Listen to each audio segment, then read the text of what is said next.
Welcome to the Deep Dive. Today, we're embarking on a really fascinating journey. We're diving into some ancient texts, specifically parts of the Paṭisambhidāmaggo, Paññāvaggo, which basically translates to the path of discrimination, chapter on wisdom. That's right. A key text on this topic. So our mission today, really, is to unpack what paññā wisdom actually means according to these texts. Because, well, what if it's not just about being smart? Exactly. What if it's this whole spectrum of understanding, maybe even leading to, well, extraordinary abilities? That's where it gets really interesting. Yeah, we're going to explore these different dimensions, look at these seemingly miraculous powers, and try to understand the core practices that lead to these kinds of insights. It seems like a really intricate roadmap. It really is, and you hit on it right away when these texts talk about paññā. It's clear it isn't just one single thing. Okay. No, it's presented as, a dynamic spectrum, different qualities, and each one is cultivated through a very specific kind of deep contemplation. They call it anupassana. Anupassana. Yeah. And the text actually highlights 7 core types of wisdom right off the bat, each one linked to a specific practice. 7. Okay, like what? Well, for instance, there's javana paññā. That's swift wisdom. Swift of wisdom. And it comes from deeply contemplating impermanence, anakonapassana. Then you've got nibbitika paññā, which is penetrative wisdom. Penetrative. Like that one's developed by contemplating suffering. Tukanapasan. And then there's what they call mahapaññā, great wisdom. Great wisdom. That sounds significant. It is. And that arises from contemplating non-self, anattanapassana. So you see, right from the start, it's not just about facts. It's about a transformative way of seeing reality. That's a powerful distinction. But okay, these names. Great wisdom. What makes it great? And I'm really curious about unparalleled wisdom, too. That sounds huge. They absolutely are. So mahapaññā, great wisdom, isn't just like high IQ. It's defined by grasping great meanings, great doctrines, great utterances, great inspirations. Think of it as this really deep, comprehensive understanding of core spiritual principles. Like the big stuff. Exactly. The noble truths, the eightfold path, even Nibbana itself. It's about a complete, extensive grasp of these profound truths. Wow. Okay. And unparalleled. Asamatthapanya. Yeah, asamatthapanya. This describes a wisdom that, well, quite literally, no one else can surpass. No one. No one. It's described as this unhindered knowledge of absolutely everything past, present, future, nothing unknown, unseen, unexperienced. Goodness. The texts specifically say the Buddha, the Tathagata Araha Sammasambuddho, possesses this. It highlights its supreme, utterly unique nature. So we're really not just talking about intelligence as we normally think of it. It's this deep, pervasive understanding that seems to touch every part of existence.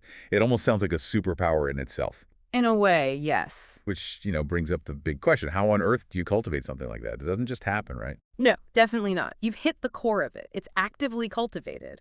And the texts are surprisingly practical here.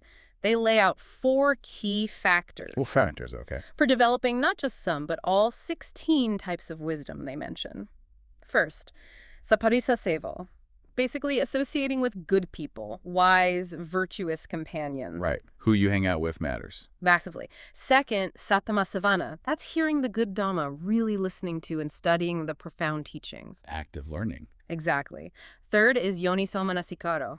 Proper attention. Applying wise, skillful attention to your own experience. Really looking. Paying attention properly. Got it. And fourth, dhammanoddhammapatipatti, which means practicing in accordance with the Dhamma.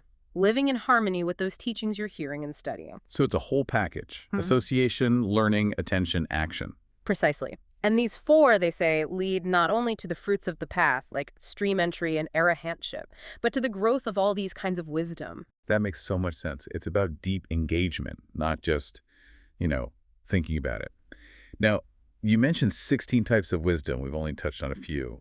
What are some of the others? This sounds fascinating. Oh, it's a really rich classification. So beyond those first ones, we find things like paññā, abundant wisdom. Abundant. This wisdom is described as one that actually overcomes defilements.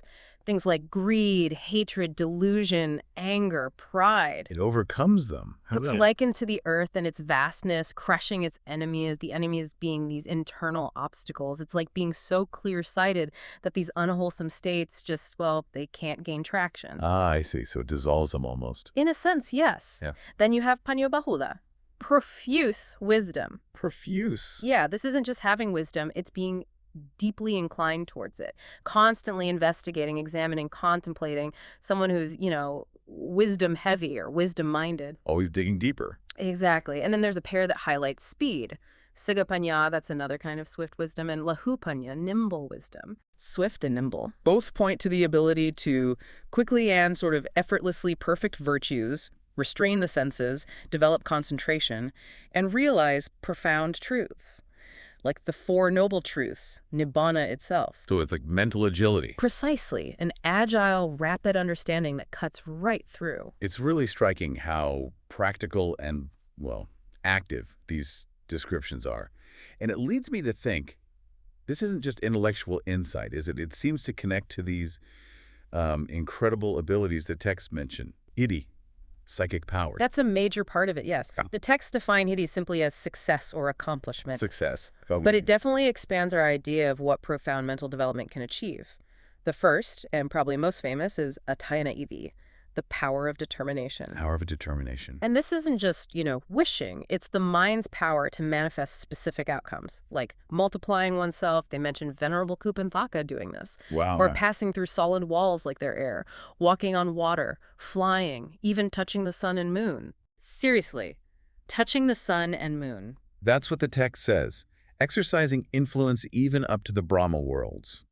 It points to the incredible power of a highly trained, focused mind. That's hard to even imagine. What else? Well, there's manamaya iddhi, mind-made power. Mind-made. The ability to create another body, a mind-made one, from your own, complete with all its faculties. The texts use analogies like pulling a reed from its sheath or a sword from its scabbard. So distinct, but from the same source. Exactly. And then some other types of iddhi relate more directly to the insight process itself. There's iddhi, the power pervaded by knowledge. Knowledge power. Which is basically the power to abandon false perceptions, seeing things as permanent or self by deeply realizing impermanence, suffering, and non-self. The insight is the power. Okay. That makes sense. And similarly, iddhi, the power pervaded by concentration, where deep meditation states, the jhānas, become a power to abandon mental hindrances. So concentration itself is a kind of iddhi. In this context, yes. Then there are others, like kamavipaka, power born of karma. Karma. These are inherent abilities that beings have due to past actions, like birds flying or certain talents people are born with. It's just the result of karma. Okay, more mundane examples there. Relatively, yes. Oh. And finally, samappayogapakaihi, power due to right application. This is the success you get in abandoning defilements through the correct practice itself. From basic renunciation right up to arahantship, the practice itself yields this success. It covers a huge range then, from the seemingly supernatural to the results of ethical practice. It really does. And closely related to iddhi are the pāṭihāriya, wonders or miracles. Wonders, okay. 3 types. First is iddhi pāṭihāriya, basically, the psychic powers we just discussed. Got it. Second is ādisana, the wonder of divination or mind reading. Knowing another's mind through signs, sounds, or sensing their deep mental states. Mind reading. But here's the one that texts often emphasize as most valuable. The third type, anusasana, the wonder of instruction. Instruction. How is that a wonder or a miracle? Because it's the profound ability to guide others effectively, to instruct them on what thoughts to cultivate, what to avoid, what practices to undertake for their own liberation. So the real miracle isn't bending spoons, it's helping someone free their own mind. Exactly. That's presented as the highest wonder, guiding someone towards their own liberation. That's seen as truly powerful. That really reframes things. Okay, so connecting this back, these profound states, this wisdom, these abilities, how are they actually achieved and maintained? You mentioned the 4 factors, but it feels like there's a core principle. There absolutely is. And it comes back to viveka, seclusion or detachment. Viveka, detachment. Think of it like this. A plant needs good earth to grow, right? Well, a practitioner needs virtue, sila, as their foundation, solid ethical conduct. This allows them to cultivate the noble eightfold path, right view, right intention, all the way to right concentration. The path rests on virtue. Exactly. And building on that path, rooted in virtue, leads to this immense growth in wholesome states, including wisdom and these abilities. Okay. And this viveka, this detachment, how does it work? The texts describe 5 kinds, sort of stages. There's vikambana viveka, suppression seclusion, like when deep meditation temporarily pushes away hindrances. Temporary relief. Then tadagga viveka, momentary seclusion, abandoning a defilement just in the moment of insight. Fleeting, but important. Okay. But then it gets deeper. Samudjita viveka, eradication seclusion. This is cutting off defilements completely through the super mundane path. That sounds permanent. It is, and that leads to paṭisambhidāmaggo, tranquilization seclusion, the deep calm that follows eradication. The battle's won, now there's peace. And the ultimate goal, nisara viveka, escape seclusion. That's nibbana itself. The final, complete freedom. It's a progression. That's a very clear progression. Yeah. From pushing away to cutting off to ultimate escape. So practically speaking, how do we apply this? What's the active practice day to day? That brings us squarely to satipaṭṭhāna, the foundations of mindfulness. Mindfulness. Right. There are the 4 foundations. Contemplating the body, feelings, mind, and mental objects, Dhamma. Body, feelings, mind, mental object. And for each one, the core practice is to observe them directly, deeply, as impermanent, as unsatisfactory or suffering, and as non-self. Impermanent, suffering, non-self. The 3 characteristics. Exactly. This isn't just intellectualizing. Yeah. It's seeing it moment by moment. And by doing that consistently, you gradually let go of those deep-seated habits of seeing things as permanent or truly pleasant or belonging to a solid me. So mindfulness and wisdom work together here. Absolutely. Mindfulness is the tool. Wisdom is the understanding it brings. And this leads to insight. Directly. This leads to vipassana. Insight. The texts are really emphatic here. You cannot get liberated by seeing things as permanent, pleasant, or self. It's impossible. You have to see the opposite. You have to perceive all conditioned phenomena, the 5 aggregates. Form, feeling, perception, mental formations, consciousness in this, well, quite radical way. How radical? The texts list 40 specific ways to view them. We don't need to list them all, but they're powerful reframings, like seeing them as a disease, a boil, a thorn. Wow, quite negative imagery. It sounds negative, but the purpose is clarity.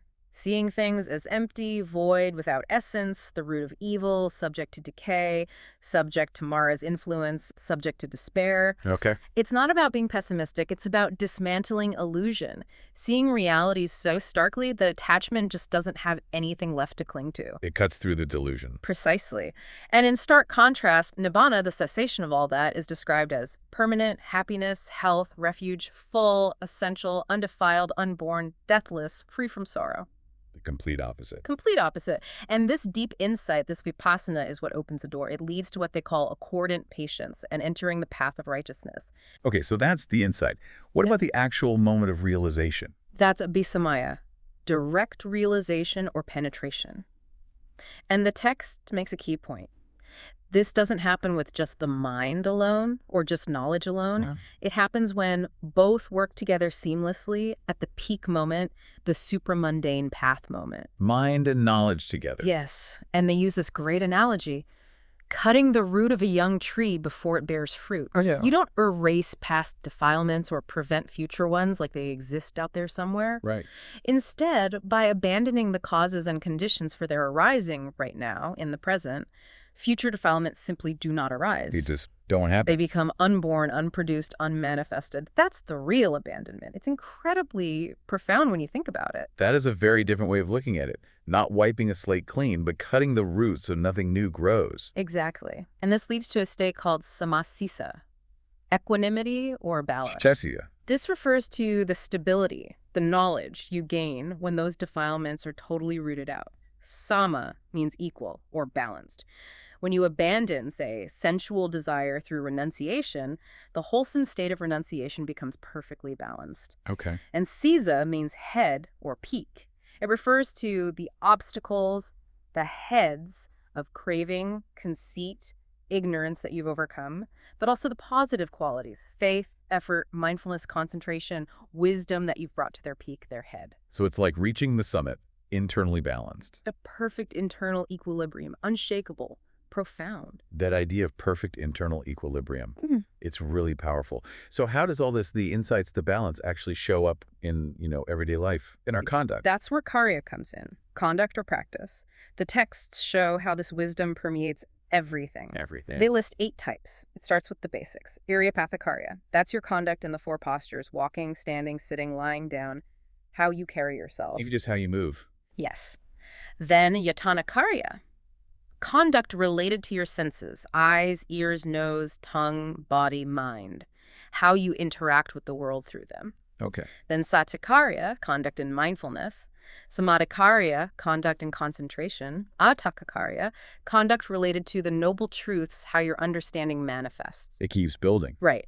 Maggakarya, conduct related to the noble paths, how you walk the walk, tattakarya, conduct related to the fruits of attainment, and finally, lokathakarya, What's that one? conduct for the welfare of the world, especially for Buddhas and enlightened disciples. Actions aimed purely at benefiting others. Wow. So it scales from the most personal posture to universal benefit. Exactly. It shows that true wisdom isn't just an internal state. It shapes every single action, every interaction. Okay, this has been incredibly rich. We've gone from defining wisdom in these nuanced ways to extraordinary abilities, the practices like detachment and mindfulness, the nature of insight and realization, and now how it manifests in conduct. So let's try to sort of summarize. What are the ultimate takeaways from these teachings? What's the big picture here? Well, the texts themselves provide a kind of summary, focusing on key concepts. One is vimokko, liberation, and especially vijja-vimutti, knowledge liberation. Knowledge liberation. It emphasizes that liberation and knowing are intertwined. You know as you are liberated, and you are liberated as you know. It's not one then the other. They happen together. Ah, I see. And this comes through atisala, ticita, atipaññā, the higher trainings in morality, concentration, and wisdom, purifying conduct, mind, and vision. The three trainings. Yes. This leads to passaddhi, tranquility, that deep settling of defilements, and the ñāṇa, knowledge, and dasana, vision that arise allow you to see the abandoned defilements and the clear path. It results in visuddhi, purity. Purity. In terms like nekmen, renunciation, nisarante, escape, viveka, seclusion, prasago, relinquishment, they all point towards this transcending of craving, achieving freedom, letting go. Letting go seems key. Absolutely. Even deep meditation, jhāna vimokko, meditative liberation, is described as a state where you know and actively burn away defilements. So the practice itself is liberating. Exactly. And ultimately, someone who masters this is described as accomplished in cultivation, avina, accomplished in determination, their mind fixed on the path and living a pure life, jivita. Accomplished. And because they are truly accomplished, internally, they can approach any group, kings, scholars, whoever, with total confidence. No embarrassment, because their attainment is real. Wow. That's quite the image. So from these subtle definitions of wisdom to the iddhi powers, the deep practices of virtue, mindfulness, insight, realization, this deep dive has really shown an incredibly detailed path. It's so much more complex and, frankly, more profound than just being smart. It really is. This exploration of paññā shows that wisdom, in this ancient sense, isn't about collecting information. Not at all. No. It's about a fundamental shift in how you see and experience reality itself. Understanding impermanence, suffering, non-self, not as downers, but as the actual keys unlocking an incredible freedom. The keys to freedom. Yeah. The true power discussed here isn't ultimately about external displays, these amazing feats. It's about the internal mastery of your own mind, leading to the complete end of suffering. So maybe the question for you listening is, what could that understanding mean for how you think about true knowledge? What does it really mean to be wise?